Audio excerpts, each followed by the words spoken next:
네, 오늘 이슈는 단연 중국의 전승절 기념식인데요. 한중 관계는 물론 북중 관계에 던지는 의미도 간단치는 않아 보입니다. 국정원 북한 실장을 지낸 김정봉 한중대 석좌 교수 모시고 그 의미를 짚어보겠습니다. 네, 어서 오십시오. 안녕하세요. 네, 저희가 계속 이제 오늘 열병식에 등장한 중국의 신무기라든지 아니면 한중 관계에 미치는 영향, 한중일 정상회담 이런 걸 짚어봤는데 네. 또 하나 짚어봐야 할 부분이 이제 북한 문제. 특히 네. 이제 북중 관계 그 부분일 것 같아서 그 부분에서 조금 얘기를 나누도록 하겠습니다. 네. 오늘 잘 스포트라이트를 받진 못했지만 북한의 최룡해 당 비서가 네. 이제 위치가 이제 성루의 끝자리에 앉았단 말이죠. 네. 그런데 또 첫 줄입니다. 네. 홀대받은 겁니까? 아니면 그나마 배려를 해준 겁니까? 홀대받은 측면도 있고 또 배려받은 측면도 네. 있고 그 양면이 존재합니다. 자, 홀대받은 측면은 1954년도 네. 중국 정권 창궐 네. 5주년 행사 때, 예. 행사 때는 그때 김일성이 갔을 때는 바로 우리 대통령이 섰던 그 자리에 바로 김일성이 섰었습니다. 마오쩌둥 주석과 같이. 예. 섰었습니다. 거기에 비하면은 지금 그 최용해가 첫 줄 오른쪽 마지막 끝에 있다는 것은 홀대받은 것이고, 그러나 정상이 아님에도 불구하고 첫 줄에 세워졌다는 측면에서는 그래도 나름대로 그래도 북한에 대한 약간의 배려가 있었다. 그러니까 홀대 측면도 있지만 나름대로 그 조그마한 배려는 있었다, 이렇게 봐야 되겠습니다. 전체적으로 말씀은 좀 홀대 쪽에 좀 무게를 두는 말씀으로 좀 들리는데요. 그게 과거에 비해서 네. 엄청난 위상 추락이 있었고, 더군다나 북한과 한국의 서로 한반도에서의 주도권 싸움 경쟁해 봤을 때 한국의 위상이 현재 푸틴 대통령 다음으로 우리를 이제 중국에서 이렇게 우대하는 데 반해서 최영해는 정 끝에 자리에 있었기 때문에 이것은 한중 관계가 과거에 비해서는 북중 관계가 북중 관계가 과거에 비해서는 굉장히 추락했다, 이렇게 봐야 되겠습니다. 더구나 이제 우리 박근혜 대통령이 참석했는데 상당히 환대를 받은 것 때문에 더 대비가 되는 것 같아요. 그래서 그 북중 관계가 이렇게 좀 달라진 소원해진 이유 어떻게 짚을 수 있겠습니까? 여러 가지 있습니다만 가장 큰 게 핵 문제고.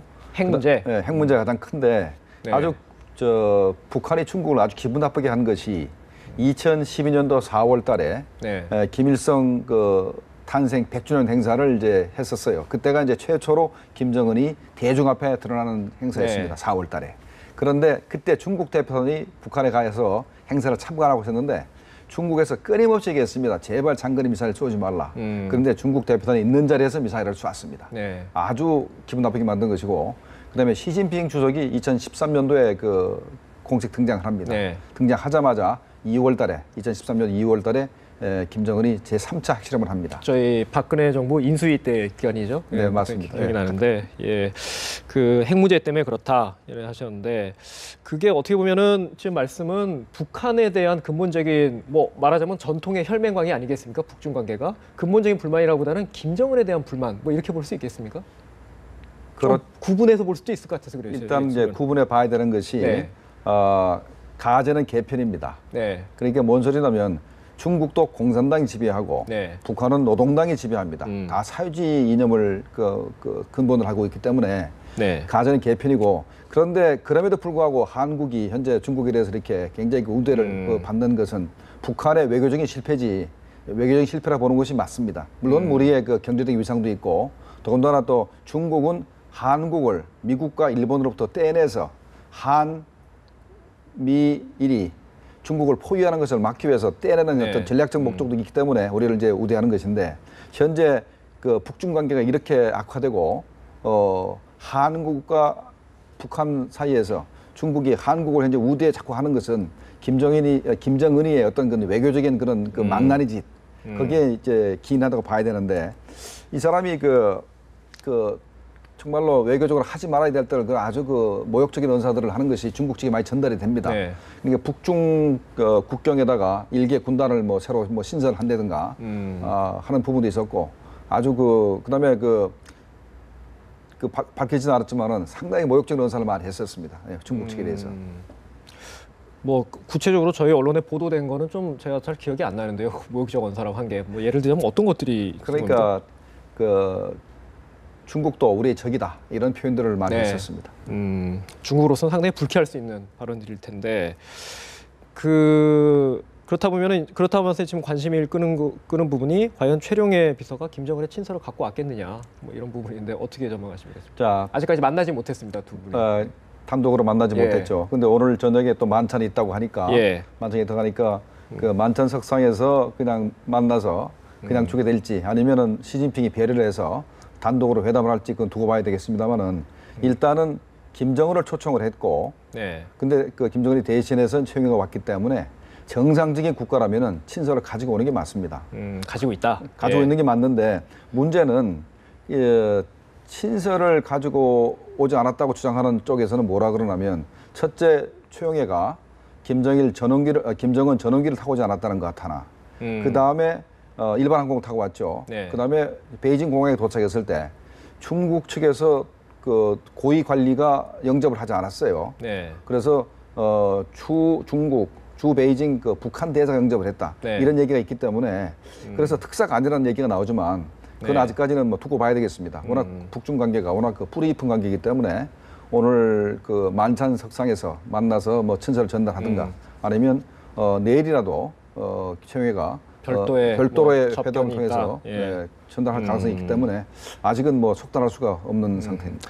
글쎄 뭐 특사냐 아니냐 그런 얘기도 좀 있었는데 뭐 어떻게 보세요? 이게 어떻게 보면 중국 입장에서는 김정은 위원장을 초청했는데 최룡해가 온 거잖아요. 그럼 뭐 어떻게 보면 또 기본적으로 특사 같기도 하고 그런데. 그러니까 저 가장 그 큰 이유가 김정은이가 중국을 가자는 가장 큰 이유가 특별한 좀 예우를 좀 해달라. 그러니까 우리 현재 박근혜 대통령 위상 정도 되는 특별한 그 예우를 해달라 했는데 그것을 중국이 거절했었고 지난 5월 달에도 러시아 측에다가 러시아 측의 전승 기념 행사 때도 특별한 예우를 해달랬는데 그걸 예우를 못 해준다 그러는 바람에 김정은이 못 갔습니다만은 그래서 뭐 최영애가 간 것인데 그런 측면에서 김정은이가 그 정도의 그 이유라면은 친서를 안 보낼 이유도 없다 이렇게 생각이 됩니다.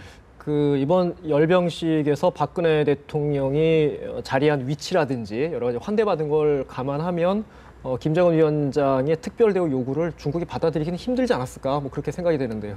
그러니까 현재 결과적으로 그렇게 보이는 것 같아요. 특별한 대우를 해줄 수가 없는 것이 그 북한이 핵무장을 포기하지 않고 있고 자꾸 또 그 핵실험이나 장거리 미사일 발사도 자기 주권의 문제라 그러면서 중국의 그런 그 간청을 들어주지 않기 때문에 그런 측면에서 현재 특별한 그 예우를 할 수 없는 그런 상황입니다. 그 북중 관계가 소원해진 첫 번째 이유로 좀 교수님은 아까 북한의 핵 문제를 뽑으셨는데 그럼 육자회담을 비롯해서 북핵 문제가 해결되지 않으면 뭐 북중 관계도 이번에 최룡해 비서가 오긴 했지만 북중 관계도 복원될 가능성이 좀 낮다 이렇게 볼 수 있는 겁니까? 일단은 그렇게 보는 게 맞고요. 그다음에 이번에 박근혜 대통령하고 그 시진핑 주석이 그 합의한 게 있지 않습니까? 의미 있는 육자회담 개최를 원한다. 그 얘기는 북한이 핵무기를 폐기하거나 하는 부분에 대해서 나름대로 그 유화적인 태도를 보이면은 육자회담 개최할 수 있다 이런 의미이기 때문에 현재 북한의 그 주장 그 논리를 그대로 우리가 그 인정한다면은 북한이 핵무장을 폐기할 가능성이 거의 없기 때문에 당분간 북중 관계가 이렇게 개선되기는 힘들 것 같은데 다만 제가 여기서 짚고 넘어갈 부분이 있는데 현재 중국이 그래도 북한 체제를 지탱해주고 있어요. 아까 말씀하신 가제는 개편이다. 그 말씀 같은데. 그뿐만 아니고 이제 경제적으로 무역량의 90%를 중국이 감당을 하고 있고 그다음에 원유 50만 톤을 몰래 파이프라인에서 주고 있습니다. 그다음에 항공유 8만 톤을 지원해서 북한 공군기가 현재 훈련할 수 있게 만들어놨기 때문에 어쨌든 간에 중국이 현재 북한을 지탱하고 있다라고 이제 보는 게 맞을 겁니다. 여전히 군사적 우박이다. 그거는 저희가 간과해서는 안 된다. 그런 말씀이시겠죠. 그 뭐 어쨌든 동북아 외교적으로는 북한이 상당히 고립돼 있는 위치, 더더욱 이제 그 코너로 몰리는 것 같은데 그래서인가 북한 쪽이 좀 이번 우리 박근혜 대통령의 방중에 대해서 좀 불편한 속내를 드러낸 것 같아요. 어제 보니까 북한이 남북 고위급 접촉 결과에 대해서 좀 말을 바꾼 것 같아요. 사과가 아니다 뭐 이렇게 했는데 이거 어떻게 해석해야 될까요? 이거? 자, 사과가 아니다 그러죠. 분명히 그 공동 보도문에 보면은 이 항에 주어가 분명히 북한이고 마지막에 유감이라고 얘기를 했습니다. 이 유감이라는 것은 우리가 국가와 국가 간에 이런 그 합의에서 유감이라 표현은 사과와 동의어입니다.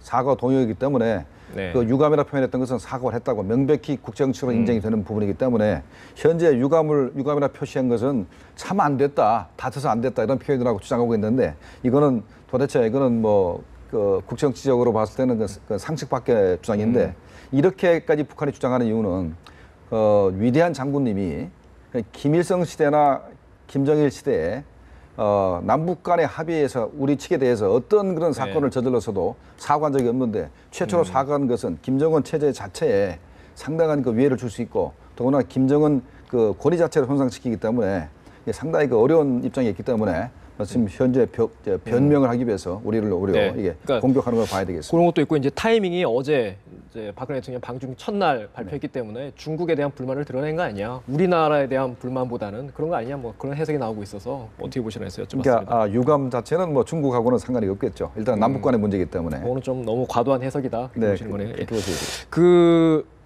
그러다 보니까 지금 우려가 나오는 게 이제 북한의 최대 명절이라고 하죠. 노동당 창건 70주년 기념일. 이게 다음 달 10월 10일인가요? 그때 맞습니다. 뭐 네. 미사일을 발사할 가능성이 있지 않겠느냐 얘기 나오는데 어떻게 전망하십니까?